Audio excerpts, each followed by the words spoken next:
Yeah, you do see some pretty crazy stacks on cycling. When you go through these accidents and your situation before with the broken collarbone, does that sort of make you think twice a little bit about it or be a bit more cautious? No, not at all. No. Hey guys, before we start this episode, a big thanks to our major sponsor for the last couple of years, Southern Slugs. Speaking of the Southern Slugs, there's a great event happening in October this year in Croatia. The Australian men's and women's teams are heading over there to take on the Croatian national teams. The tour will be headlined by the one and only Kevin Sheedy, who'll be coaching both teams. Brent Harvey and Isaac Smith, speaking of legends, well, they'll be playing for the national men's team and doing school coaching clinics as well. How good is that? 2 and 8s to the 7th to the 15th of October. Also available are 6 nights cruising the Croatian coast on a 5-star boat or taking the Oktoberfest in Munich, Germany. I've done that before and it's unbelievable. So it's all thanks to Aussie Rules Global taking the game to the world. Head over to the Southern Slugs Facebook page for more details. Well, what a pleasure it is to have the one and only Stuart O'Grady on Sports Legends with Bevo. G'day, how are you? Going well, Stuart. Hopefully things going well with yourself and the family. We'll speak about the family in a moment because it's been a very interesting upbringing family-wise, as we talked about off air. But let's get back to your own journey as a cyclist, 6-time Olympian, and you got the gold medal in 2004 as well. When did you first get that passion for cycling, and was it an influence through the family or friends, or how did you first get into it? Yeah, I mean, I was brought up in a cycling family. My dad raced a lot, and my mum's brothers were super competitive as well. So I'm pretty sure that's how mum and dad met, probably around the Hanson Reserve Velodrome. Never actually asked them that, but wouldn't be too far away from that. But yeah, my uncle Bob went to 64 Olympics on the track, on the velodrome. He got 4th, and my dad was a super strong road rider. So I guess I got the lucky genes in the middle with dad's kind of strong strength and my uncle's speed. I got the lucky combo. So yeah, just brought up in a cycling family. And when did you first start racing and start feeling as though you're gonna make it as a professional cyclist, Stu? Oh, as soon as my brother started racing, I wanted to start racing. He was 4 years older, and mum and dad tried to kind of hold me back for a while, but I cracked him at about 13. And, as soon as I saw my brother riding off into the distance, and he'd come back and I'd be like, where have you been? He'd be down the beaches and the hills. And it was just that adventure which cycling gave you, the exploring, the adventure. I just loved it. So I didn't really have ambitions of thinking I was ever going to become a professional cyclist or go to the Olympics or anything. It was more about just getting on your bike and going as absolutely hard as I can for as long as I could every day of the week. I used to come home from school and get on my bike and have this route mapped out, and I'd just time trial it basically up Tea Tree Gully Hill, across Range Road, down Anstey's Hill, on the stopwatch, try to beat my time each day, noted everything, kept a diary. Like, it was pretty crazy. But I guess when I started actually racing at 13 and winning straight away, well, not winning straight away, but I was obviously quite strong. But then things happened really quick from 15, 16, winning state championships, which led straight into winning national championships. Things happened really quickly from there. And your brother as well. Like, I've got a young brother myself and always had a pretty big sibling rivalry, like used to race each other or in different types of sports, like there'll be swimming. I think we did our own Ironman back in the day as well, triathlons and stuff like that as well. Did you and your brother have a pretty big competitive spirit against each other? Yeah, for sure. I mean, all I wanted to do was just play sport. It didn't matter if it was cricket, soccer, running. I used to really enjoy running as well. But like any young kids back in those days, you were just outdoors playing. But yeah, I certainly had that kind of trait. I always wanted to just do the longest, hardest, craziest stuff and burnt probably a few friends out along the way. But I was just intrigued at how far you could go on a bike, and I think that kind of carried me through my career, because once I hit 16 and started winning state and national championships, I got propelled straight into the Australian Institute of Sport, and I was pretty young, and all of a sudden on the Olympic squad for Barcelona as a 17-year-old. So things happened really quick there in those middle years, getting thrown in with adults and doing 300k training rides and all that kind of thing.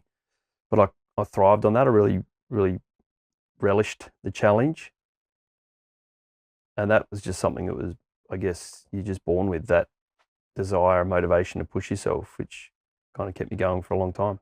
So no doubt there would have been some big cricket backyard battles and stuff like that with your brother as well. And yeah, we'd full team list, played until they couldn't see the ball anymore. Yeah, very sporty family. Yeah. Yeah, and your brother, did he go on to have success with cycling as well, or? He was strong. He had good characteristics, but just went down a different path. Went into the military and went into New South Wales. So I didn't see him for quite a few years, but he's still super strong to this day. That's for sure. And let's talk about your first Olympics, Barcelona.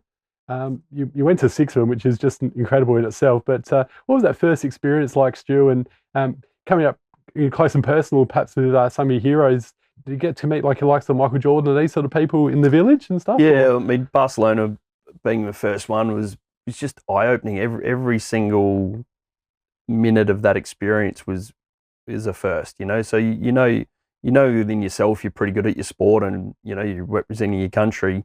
But when you're in the Olympic Village, you're just surrounded by, you know, the best of the best. It doesn't matter if it's synchronized swimming or basketball or athletics, hockey. I mean, you've just got the best athletes on the globe all in one village, and it's a really special feeling. You know, the moment you get through security and you're kind of in this realm of brilliance with all different body shapes. You know, you've got weightlifters, discus shot putters, you know, tiny little gymnasts.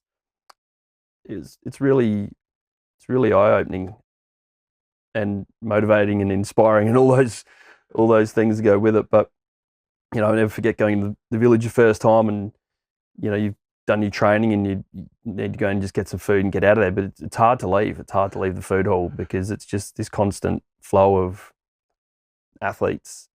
And yeah, I was lucky enough to see the Dream Team '92. They popped in, but they weren't actually staying in the village, so they wanted to come in and get the experience. And then they literally just got mobbed. Which again, is funny in itself, you know, seeing there's athletes in their field at the Olympics who are running over to take photos of another athlete. You know, I find that kind of weird. But yeah, I mean, Roger Federer popped in at one of the Olympics. Muhammad Ali was like in the opening ceremony in '96 in Atlanta. Yeah, it's pretty crazy. I heard from Rachel Spawn, I think she talked about Atlanta as well, when she was saying something like 9 McDonald's are there or something crazy, like there's just takeaway outlets everywhere. Yeah, well, it was sponsored by the Olympics and you had like this McDonald's passport, you go around and stamp it. I mean, it's all free already, right? But you used to get badges and pins. So, and the food was, even though it was McDonald's, you know, they still had salads and chicken burgers and which weren't fried. So, look, at the end of the day, the Atlanta Olympics were probably a little bit commercialized a little bit more than the others, which made it a little bit different. But again, it was a unique experience. And I was speaking to athletes as well about their go-to meals after competing and racing. Stu, what was yours? Oh, just a good pepperoni pizza, I think. It's about, yeah, just something with a bit of kick, bit of flavour. Most of the foods were pretty bland, trying to keep the stomach, you know, normal. So you weren't a Macca's man? Oh, maybe after a few beers the next day, yeah. And what about some stories about the village? Because I've heard in the past there was water balloon fights and all sorts of crazy stuff going on there. Was it? You experienced some of that as well? Yeah, I mean, absolutely. I mean, there's so much stuff. I mean, can't tell you too much. You know, they're just one of the guidelines, unwritten rules. You can't talk about it. Yeah, look, there were a lot of fun experiences, a lot of good times, especially early on when we were racing the velodrome. We were one of the first events. So in '92, for example, I think we were the first medal event in the team's pursuit. We got silver. It was good, but it kind of sucked at the same time because we'd broken the Olympic record and we were the favourites for the final, and that didn't happen. But then, you know, also turned 18 the next day. So we had a pretty good party. Yeah, it was good. And 2004, winning that gold medal in the Madison, what was that like? That must have been a pretty amazing experience. Yeah, well, I'd already had a pretty good crack at a few Olympics by then. And to be honest, I thought I'd probably missed the boat on my chance at Olympic gold on the track, which was something I really, really, really wanted. You know, I didn't start my career thinking I was going to be a professional cyclist, and I'd never dreamed of... I may have wanted to be a professional cyclist, but I'd never really dreamed of riding the Tour de France or anything. It was I was just all Olympic based. That's all I wanted to do. So although I was still a professional on the road and had my road career, and probably could have, and did do a few more Olympics on the road. The track was probably the best opportunity to get the gold medal, and it just stars weren't aligned in the previous editions for whatever reason. Broke my collarbone in the Tour de France just before Sydney, so I had a pin in my collarbone. I was racing 10 days later in the Olympics, so I still raced, but wasn't great form. And then Athens 2004, I was on probably the form of my life. I put pretty much all my eggs in one basket. I hired a good mate of mine from Tasmania to come and live with us in France. Motor pacing, massage, just went all in. And I kind of was the first one to bring in a personal coach to cycling. So although the teams had a coach, I brought in my friend Lee, who literally lived with us. So his job was like a soigneur. It's like, and the motor pacing was the big element. Living in Europe, didn't have a mum or dad or brother to ride the motorbike for me. So that's when he's on the motorbike and you're riding behind, and you can do a lot higher speeds. It's a lot more race simulation. So we'd go out and do 200K in, 4 hours. So you're averaging about 50K an hour. So, and I was basically doing that every day. And won my first major World Cup, Grand Prix Hamburg, won a stage in the Tour de France. Things were really going well. And that's when, I knew I was in good form for the Olympics, and especially after winning the stage in the Tour de France, I went in really confident, and we managed to get the gold medal. So it was a good day. Sensational. And what was it like riding in the Tour de France? Because you hear so many amazing stories about it, competing against the best in the world, Stu. Yeah, look, the Tour de France became part of my life. I signed with a French team, GAN, in 1995. Rode my first tour in 1997, and went on to ride 17 consecutive tours. So it was literally a part of my life. Every July was the Tour de France. And there were the highs and there were the lows. There's some big crashes and, pretty death-defying crashes, to say the least, but also some magical highs with, winning Tour de France with Carlos Sastre in 2008 and Andy Schleck, winning stages, winning the team's time trial, at the ripe old age of 40 in my last Tour de France. So certainly a lot more highs than lows. But yeah, the tour was just part of my life and absolutely loved it. Let's touch on those experiences you talked before about the death-defying side of it, because you do see some pretty crazy stacks on cycling. When you go through these accidents and your situation before the broken collarbone, does that sort of make you think twice a little bit about it or be a bit more cautious? No, not at all. No, crashing's part of the game. It's just how bad and how quickly the bones can recover, really. I mean, broken collarbones, that really doesn't. I mean, you can be racing again in 10, 12 days if it's pinned. So it's more the bigger crashes. When 2007, I came off at 90K an hour and hit a pole down a mountain. Oh. That was, 8 ribs, 3 vertebrae, both scapulas, both shoulder blades, both collarbones, fractured skull. Yeah, that was a helicopter ride to ICU in Chamonix. So that one was, pretty close to at least being paraplegic, because I had to get helicoptered off and spend the next couple of weeks in ICU. That one was a bit tougher to come back from, but at the end of the day, you just got to get back on the bike, and the first thing I did was go down a big mountain again, quick, just to kind of get that out of the system, because the moment you start thinking about crashing or what happens if I hit this pole or hit a parked car, I mean, you might as well just hang up the handlebars. So. Yeah, well said. That's yeah. I don't know how you do it, but well done. And let's talk about Europe, because we were talking off air before this. You spent, a number of years over there, and your kids grew up in Europe as well. What was it like having kids going to school and learning French? Would have been an interesting experience, no doubt. Yeah, it was pretty. I mean, it was just, that was our life. We were residents of France. Seth was born and grew up in Toulouse, and then we moved to Monaco in 2005. Just because it was a little bit better for the family, growing up in a bit safer environment when, we're on the road for 200 days a year. So, we moved there, and that was really nice. I was going to a little French school up in the old town. If you just watch the Monaco Grand Prix there, where they go up the hill. So it was pretty special. Now you look back on it, it's probably has a bit more meaning than at the time. At the time, you're just doing your job and living. You know, you're not floating around on boats and, you know, dining out at degustation restaurants each night. You're just doing your job. So it was pretty cool. They were there, and then the girls were born. Both girls were born in Monaco. So yeah, it's a pretty cool little thing to have on their passport, I guess, when they're over 18. And did you get to go to the Monaco Grand Prix a few times as well? Yeah. We went there most years. So that would have been amazing. Yeah, I mean, look, it was a pretty special life being able to experience that and doing your job at the same time. So, you know, training would be straight down into Italy and, you know, you'd cover off 3 countries in one day sometimes. It was pretty special. That's the good thing about Europe, isn't it? I remember doing a Kentucky back in 2011 and you see so many countries and you're only like an hour away from London and you're in France, you know what I mean? It's just amazing. It was great. I mean, we had a good group of guys to train with. There's probably 10 or 15 guys at the time living in the same place. So it was, you know, the training was pretty full on. Even, you know, that's the unique thing with cycling is although you're in a team, you don't train with the team. You train wherever you live.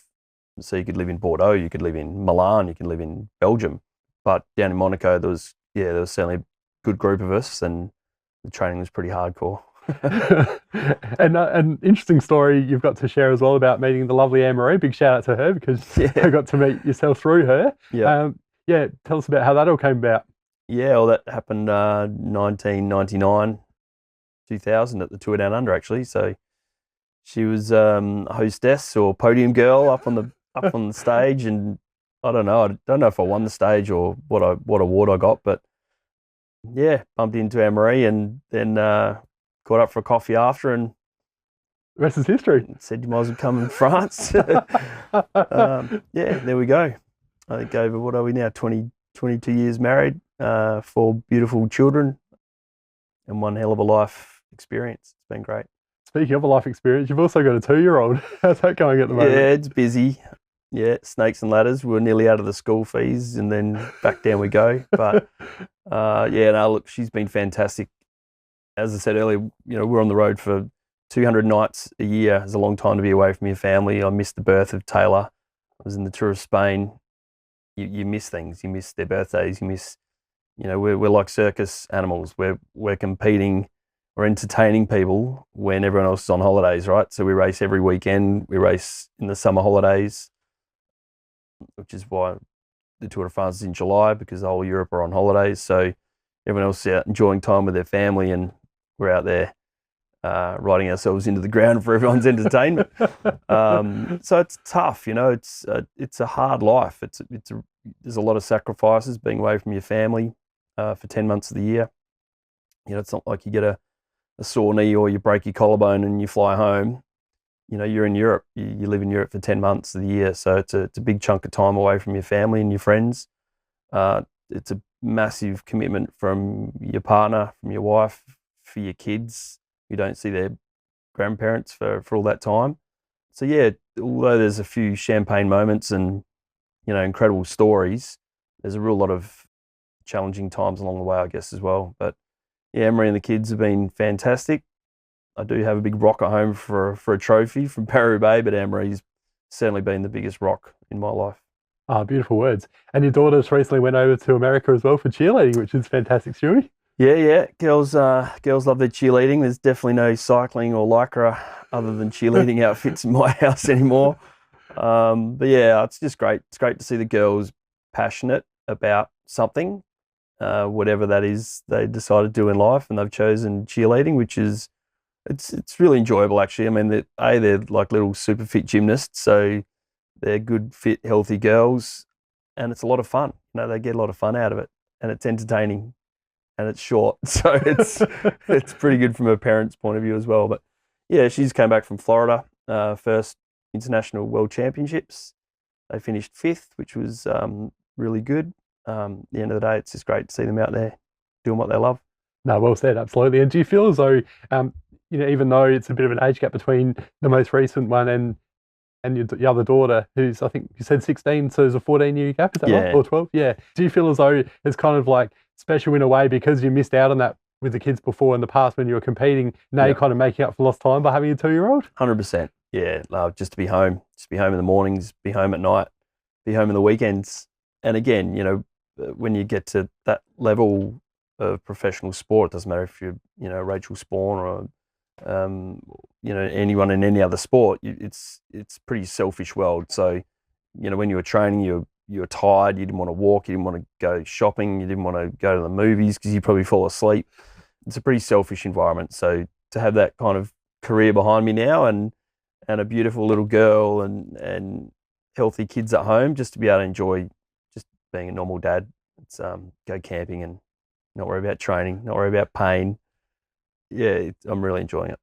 We'll finish off with the Tour Down Under, Stu, because you're now the director of it, which is just fantastic. Congratulations on that, certainly well deserved. But what do you think makes the race so special that's been going now for over 20 years? Yeah, TDU is always a bit of a team favourite. I know the riders really enjoy coming down to Adelaide. The fact that we have, the weather's good, the rest of Europe and America is normally, you know, going through a pretty cold winter. So for the guys to be able to come down to Adelaide, they know the temperature's going to be hot. They get to stay in the same hotel, which is central for the entire period, which is pretty unique for any race really around the world. Most races you're changing hotels every night and, you know, packing the suitcase, unpacking, and here the guys get to come, put the suitcase, actually unpack their clothes, put them on coat hangers, which is pretty rare. And, you know, you go down to the same food hall. They're staying at the beautiful Hilton Hotel. You know, they hop on a tram, which is out the front. They're down at Glenelg having an ice cream. You know, they really enjoy the atmosphere and the support which they get when they come down to Adelaide. And, you know, the South Australian Tourism Commission have really backed this. We're coming up to our 25th edition already, which is just amazing. Phenomenal. And, you know, it's all thanks to the South Australian government and the people of SA for getting behind it, because I think if the people of SA didn't get behind that very first one back in 99, we wouldn't be here talking about it. So, you know, we love our sport in South Australia. We're pretty fanatical. And the way that we've embraced the international peloton when they come to Adelaide and, you know, get out there and cheer them all on, you know, I'm really proud when I see that. I'm proud when I see the teams arrive and riding around on our roads, and the fact that now I get to kind of design the course and be involved in the sport, which is my world. I mean, cycling is all I know. It's all I'm ever going to know. So to still have that connection, being the first winner back in 99 and still being involved, it's really exciting. I love it. And anything special that's happening in 2025 you can share, or is it all a bit quiet at this stage? Well, I might get in a bit of trouble. Depends when this gets aired. But no, look, it certainly nodding the hat to the 99 edition, acknowledging all the great work that Mike Turter and his team did back then. So certainly going to, I guess, touch on a few areas which were in that original 99 edition, but also throw in a bit of, you know, modern flavour. So it's a bit of a homage to the 99 race with my twist. Love it. Can't wait to see what happens, Stu. Well, Thank you so much for coming on Sports Legends with Bebe today, mate. So great to hear your journey, and all the very best with the Tour Down Under for 2025 and beyond. Thank you very much. Appreciate it.